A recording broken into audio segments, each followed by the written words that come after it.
Hello મિત્રો, હું doctor Yogesh અખાણી Anand જિલ્લાના ખંભાતમાં છેલ્લા 40 વર્ષથી જનરલ પ્રેક્ટિસ કરું છું. ક્વોલિફિકેશન વાઇઝ હું MBBS છું. આજે આપણે મુખ્યત્વે એન્ટીબાયોટિકની સારવાર દરમિયાન અને એન્ટીબાયોટિકની સારવાર પછી આપણા હેલ્ધી માઇક્રોબાયોમ એટલે કે ગટ હેલ્થ ઉપર તેની શું અસર થાય છે તે વિશે સમજીશું. સૌ પ્રથમ તો આપણે આંતરડાના સ્વાસ્થ્યને અથવા તો ગટ હેલ્થને જાણવા માટે માઇક્રોબાયોમ શું છે તે જાણવું ખૂબ જ અગત્યનું છે. તો સૌપ્રથમ તો હું તમને માઇક્રોબાયોમ વિશે થોડીક માહિતી આપીશ. માઇક્રોબાયોમ એટલે સૂક્ષ્મ જીવાણુઓ કે જે આપણા આંતરડામાં અને ઉજરીમાં એટલે કે GITમાં નિવાસ કરતા હોય છે. તેમાંના મોટાભાગના તો હેલ્ધી બેક્ટેરિયા જ હોય છે, પરંતુ આવા માઇક્રોબાયોમ્સ બેક્ટેરિયા, વાયરસ તથા ફંગસ સ્વરૂપે જોવા મળતા હોય છે અને સામાન્ય રીતે તેમાંના મોટાભાગના તો હેલ્ધી બેક્ટેરિયા હોય છે. આવા જ માઇક્રોબાયોમ્સ છે કે જ્યારે ડૉક્ટર આપણને એન્ટીબાયોટિક આપે, જેમ કે કોઈ પણ દર્દીને કોઈ જાતનું બેક્ટેરિયલ ઇન્ફેક્શન થયું હોય, જેમ કે ન્યુમોનિયા થયો હોય, ટાઇફોઇડ હોય કે મેનિન્જાઇટિસની અસર હોય, ત્યારે ડૉક્ટર જે તે રોગના બેક્ટેરિયાનું મારણ કરવા માટે એન્ટીબાયોટિક આપે છે અને આ એન્ટીબાયોટિકને લીધે તેના બેક્ટેરિયા મૃત્યુ પામે છે, નષ્ટ પામે છે અને તેને રોગમાંથી મુક્તિ મળે છે, જે ઘણી સારી બાબત છે. પરંતુ આ સાથે આપણા ગટના એટલે કે માઇક્રોબાયોમના જે હેલ્ધી બેક્ટેરિયા છે તે પણ નષ્ટ પામતા હોય છે, જે ખરેખર નુકસાનકારક હોય છે. અને એટલા માટે જ ડૉક્ટરો આપણને સામાન્ય રીતે જ્યારે એન્ટીબાયોટિક આપતા હોય ત્યારે તેની સાથે પ્રોબાયોટિક લેવાનું સૂચન કરતા હોય છે અને પ્રોબાયોટિક આપતા હોય છે. ઘણી વખત આવા પ્રોબાયોટિકની સાથે બેલેન્સ ડાયટની પણ સલાહ આપે છે. બેલેન્સ ડાયટ એટલે સંતુલિત આહાર. તો મિત્રો, સંતુલિત આહાર અને પ્રોબાયોટિક એ એન્ટીબાયોટિક ઇન્ડ્યુસ જે બેક્ટેરિયા નાશ પામતા હોય છે, જે હેલ્ધી બેક્ટેરિયા નષ્ટ થતા હોય છે, તેને રોકે છે. તો આ પ્રોબાયોટિક અને બેલેન્સ ડાયટની વાત આપણે આગળ ઉપર કરીશું. હવે ઘણી વખત એવું બને કે બેક્ટેરિયલ ઇન્ફેક્શન ન હોય અને વાયરલ ઇન્ફેક્શન હોય.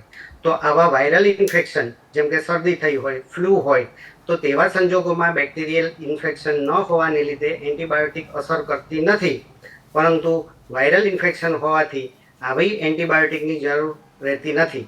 એવે સમયે તો ફક્ત આરામ કરો અને પુષ્કળ પ્રમાણમાં પાણી પીવો તો આવા નાના નાના રોગો એની મેળે મટી જતા હોય છે. પરંતુ ઘણી વખત દર્દીઓ ડૉક્ટરને ઇન્સિસ્ટ કરતા હોય છે અથવા તો દુરાગ્રહ રાખતા હોય છે કે ડૉક્ટર સાહેબ, તમે છેલ્લે મને જે એન્ટીબાયોટિક આપી હતી એનાથી ઘણું સારું થઈ ગયું હતું અને એવી જ એન્ટીબાયોટિક આ વખતે પણ મને લખી આપો અથવા તમારે ત્યાંથી આપો. આવા સંજોગોમાં ડૉક્ટર જ્યારે દર્દીને સમજાવે કે ખરેખર એ વખતે તમને બેક્ટેરિયલ ઇન્ફેક્શન હતું અને એન્ટીબાયોટિકની જરૂર હતી, પણ અત્યારે તમને વાયરલ ઇન્ફેક્શન છે અને એન્ટીબાયોટિકની જરૂર નથી, પણ છતાં જ્યારે દર્દી ડૉક્ટરને દુરાગ્રહથી આવી એન્ટીબાયોટિક લખાવે અને કહે કે મારે તો એ જ લેવી છે, એનાથી જ મને સારું થાય છે, તો ન છૂટકે ડૉક્ટર ઘણી વખત લખી આપતા હોય છે. અને ઘણી વખત તો દર્દીઓ પાસે પ્રિસ્ક્રિપ્શન હોય તો તેઓ પોતાની મેળે જ જે તે એન્ટીબાયોટિક મેડિકલ સ્ટોરમાંથી લઈ અને ખાવાની ચાલુ કરી દે છે. તો વાયરલ ઇન્ફેક્શનમાં એન્ટીબાયોટિકનો કોઈ રોલ હોતો નથી. ઓન ધ કોન્ટ્રારી શું થાય છે કે એ આપણને વાયરલ ઇન્ફેક્શનના વાયરસને તો કિલ કરતા નથી, પરંતુ તે આપણા જે હેલ્ધી બેક્ટેરિયા છે, મેં સમજાવ્યું તેમ માઇક્રોબાયોમના જે હેલ્ધી બેક્ટેરિયા છે તેને નષ્ટ કરે છે અને તે ફાયદાને બદલે નુકસાન કરે છે. માટે મિત્રો, એન્ટીબાયોટિક હંમેશા ડૉક્ટરની સલાહ મુજબ ડૉક્ટરે આપેલા ડોઝમાં અને ડૉક્ટરે કીધેલા દિવસ સુધી જ લેવી. આપણે આપણી મેળે એન્ટીબાયોટિક સેલ્ફ મેડિકેશન થ્રુ કે ઓવર એન્ટીબાયોટિકના યુઝ થ્રુ અથવા તો મોડિફિકેશન થ્રુ ન લેતા ડૉક્ટરની સલાહ મુજબ લેવી. કારણ કે જો આવું કરીએ તો ઘણી વખત એન્ટીબાયોટિક રેઝિસ્ટન્ટ ડેવલપ થાય, એટલે જે તે એન્ટીબાયોટિક પછી બીજી વખત અસર કરતી નથી અને હાયર એન્ટીબાયોટિક આપણે લેવી પડતી હોય છે અને ઘણી વખત રિકરન્સ ઓફ ઇન્ફેક્શન પણ થાય. તો મિત્રો, હંમેશા એન્ટીબાયોટિક લેતી વખતે આ વસ્તુ ધ્યાનમાં રાખવી. ઘણી વખત એન્ટીબાયોટિક શું કરે છે કે આપણને એસિડિટી ઉત્પન્ન કરે છે. વધુ ડોઝમાં અથવા વધુ સમય માટે આપણે એન્ટીબાયોટિક લઈએ તો આપણને એસિડિટી થાય, એટલે પેટમાં બળતરા થાય, આપણને ઉલટી ઉપકા થાય, બેચેની લાગે અને ઘણી વખત તો એટલો બધો એસિડ સિક્રેટ થઈ જાય છે કે ધારો કે એન્ટીબાયોટિકની સાથે ડૉક્ટરે આપણને પેઇન કિલર પણ આપી હોય, તો આ વધુ પડતો એસિડ જે છે એ હોજરીમાંથી અન્નનળીમાં પાછો પડે છે અને એસિડ રિફ્લક્સ કરે છે. તો આ બધી થઈ એન્ટીબાયોટિકની સાઈડ ઇફેક્ટ. તો આપણે આપણા આંતરડાના સ્વાસ્થ્યને જાળવી રાખવું હોય તો ડૉક્ટર જે પ્રમાણે સલાહ આપે તે પ્રમાણે પ્રોબાયોટિક તથા બેલેન્સ ડાયટ પણ લેવા જોઈએ કે જેથી આપણા આંતરડાના હેલ્ધી બેક્ટેરિયા છે એ નષ્ટ ન પામે. તો મિત્રો, આ પ્રોબાયોટિક શું છે? તો પ્રોબાયોટિક એ લાઈવ બેક્ટેરિયા અને યીસ્ટના બનેલા હોય છે. સામાન્ય રીતે પ્રોબાયોટિક એ લેક્ટોબેસિલસ અને બિફિડોબેક્ટેરિયમમાંથી બનેલા હોય છે અને તે 10 થી 20 મિલિયન CFUના ડોઝમાં ડૉક્ટરો આપણને આપતા હોય છે. તો આવા પ્રોબાયોટિક આપણને શેમાંથી મળે? So, Vishal, can you really activate your natural healing system and manage lifestyle diseases just through natural methods and diet? તો ખાસ કરીને આથાવાળા ખોરાકો છે, દહીં છે, કીફીર છે, સાઉક્રાઉટ છે, કિમચી છે, મિસો છે, એ બધામાંથી મળતા હોય છે. હવે આ જે પ્રોબાયોટિક છે એ સામાન્ય રીતે શું કરતા હોય છે? તો એ એન્ટીબાયોટિકથી ઉત્પન્ન થતા અથવા તો એન્ટીબાયોટિકથી નષ્ટ થતા હેલ્ધી બેક્ટેરિયાને નાથે છે અને નષ્ટ થતાં અટકાવે છે. તે આપણી ઇમ્યુનિટી વધારે છે અને ડ્રગ રેઝિસ્ટન્સને ઘટાડે છે. આંતરડાના બેક્ટેરિયાના સંતુલનને પુનઃસ્થાપિત કરે છે.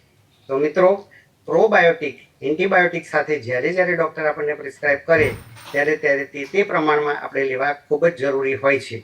અને જ્યારે પ્રોબાયોટિક લેતા હોઈએ ત્યારે આપણે હાઇડ્રેશનનું પણ ખૂબ જ ધ્યાન રાખવું જોઈએ. આ હાઇડ્રેશનનું ધ્યાન એટલે શું? તો આપણે પુષ્કળ માત્રામાં પાણી પીવું, કારણ કે પાણી જે છે એ પાચનના સ્વાસ્થ્ય માટે ખૂબ જ મહત્વપૂર્ણ છે. તો મિત્રો, પ્રોબાયોટિક એન્ટીબાયોટિક સાથે લેવાથી આપણને ખૂબ જ ફાયદો થતો હોય છે. હવે જ્યારે પ્રોબાયોટિક વિશે આપણે જાણ્યું તો તમને એમ થશે કે તો પ્રીબાયોટિક એ શું છે? તો પ્રીબાયોટિક એ નોન ડાયજેસ્ટિબલ લાઈવ ફાઈબર છે અને તે આપણને ડુંગળી, લસણ, કેળા અને ઓટ્સમાંથી મળી આવતા હોય છે. આપણા સામાન્ય ખોરાકના જ તત્વો છે. તો આપણે ખોરાક સાથે જ્યારે ડૉક્ટર એન્ટીબાયોટિક આપે ત્યારે ડુંગળીની માત્રા લઈએ કે લસણ લઈએ કે કેળા લઈએ કે ઓટ્સના પદાર્થો લઈએ તો આપણને ઇનડાયરેક્ટ ફાયદો જ થતો હોય છે. સામાન્ય રીતે તો પ્રોબાયોટિક અને પ્રીબાયોટિક બજારમાં મળતા જ હોય છે અને ડૉક્ટરો તે આપણને કેપ્સ્યુલના ફોર્મમાં, લિક્વિડના ફોર્મમાં અથવા તો પાવડરના ફોર્મમાં પ્રિસ્ક્રાઇબ કરી આપતા હોય છે. પણ ખોરાકમાંથી જ જો આવા આપણે પ્રોબાયોટિક અને પ્રીબાયોટિક લઈએ તો તેને લીધે આપણને ખૂબ જ ફાયદો થતો હોય છે. આવા પ્રીબાયોટિક જે છે એ પ્રોબાયોટિકના એક જાતના ખોરાક જ છે અને તેના કાર્યમાં તેને મદદ કરે છે. આવા જે પ્રીબાયોટિક છે તે હેલ્ધી બેક્ટેરિયાને નષ્ટ થતાં રોકે છે અને આપણી ઇમ્યુનિટીને વધારે છે.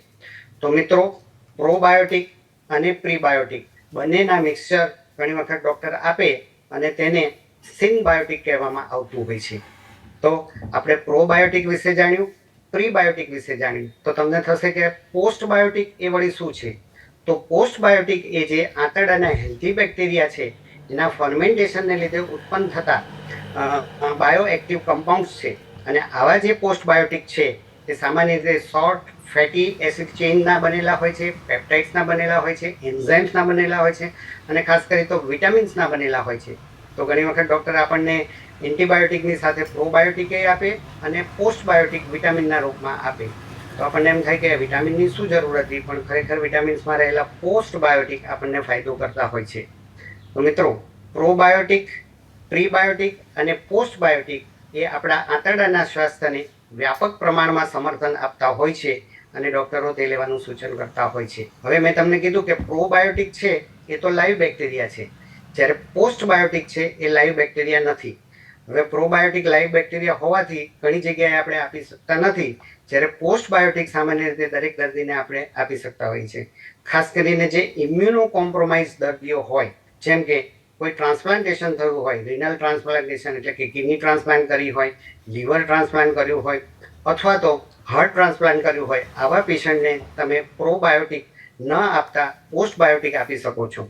ઉપરાંત ઘણા HIV પેશન્ટ હોય, એડ્સના પેશન્ટ હોય અને અમુક ડાયાબિટીક પેશન્ટ કે જે ઇમ્યુનો કોમ્પ્રોમાઇઝ હોય, એવા પેશન્ટોમાં પણ પોસ્ટબાયોટિક આપી શકાય છે, પ્રોબાયોટિક આપી શકાતી નથી. તો મિત્રો, પ્રોબાયોટિક, પ્રીબાયોટિક અને પોસ્ટબાયોટિક વિશે આટલી સમજ લીધા પછી હું તમને હેલ્ધી અને બેલેન્સ ડાયટ શું છે, એટલે કે સ્વસ્થ આહાર શું છે તે વિશે જણાવીશ. સામાન્ય રીતે આપણા આહારમાં લીલા શાકભાજી, ફળ, સલાડ તથા ઘણી વખત આપણે વધારે પ્રમાણમાં પાણી પીતા હોઈએ અથવા તો આપણે કઠોળનો સમાવેશ કરતા હોઈએ તો એ આપણને ખૂબ ફાયદો કરતા હોય છે.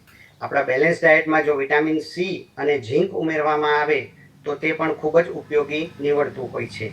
અને ખૂબ પ્રમાણમાં હાઇડ્રેશન કરીએ અને સુપાચ્ય ખોરાકો લઈએ તો આપણું ડાયટ હેલ્ધી ડાયટ બને છે. ઘણી વખત આપણને એમ થાય કે હેલ્ધી ડાયટમાં શું ન લેવું, તો ખાસ કરીને પ્રોસેસ્ડ ફૂડ ખૂબ જ નુકસાન કરતા હોય છે. તો આવા પ્રોસેસ્ડ ફૂડનો બને ત્યાં સુધી ત્યાગ કરવો. આ ઉપરાંત ખાંડ પણ ખૂબ જ નુકસાનકારક છે. ખાંડ સફેદ છે મીઠું સફેદ છે અને મેંદો પણ સફેદ છે. આ ત્રણેય વસ્તુ ખાંડ, મીઠું અને મેંદો એને ડૉક્ટરો સામાન્ય રીતે વ્હાઇટ પોઈઝન કહેતા હોય છે. અને આવું વ્હાઇટ પોઈઝન પણ તમારા બેલેન્સ ડાયટને ડિસ્ટર્બ કરીને અનબેલેન્સ ડાયટ બનાવે છે. માટે બેલેન્સ ડાયટ અથવા તો સ્વસ્થ આહાર માટે આ બધી વસ્તુનો ત્યાગ કરવો જોઈએ. ડેરી પ્રોડક્ટની વાત કરીએ તો ડેરી પ્રોડક્ટો પણ ઘણી વખત એન્ટીબાયોટિકના યુઝ સાથે નુકસાન કરતી હોય છે. જેમ કે ક્રીમ છે, આઈસ્ક્રીમ છે, સોફ્ટ ચીઝ છે, આ બધું પચવામાં ભારે હોય છે. તો એન્ટીબાયોટિકની સારવાર દરમિયાન આ લેવું ન જોઈએ.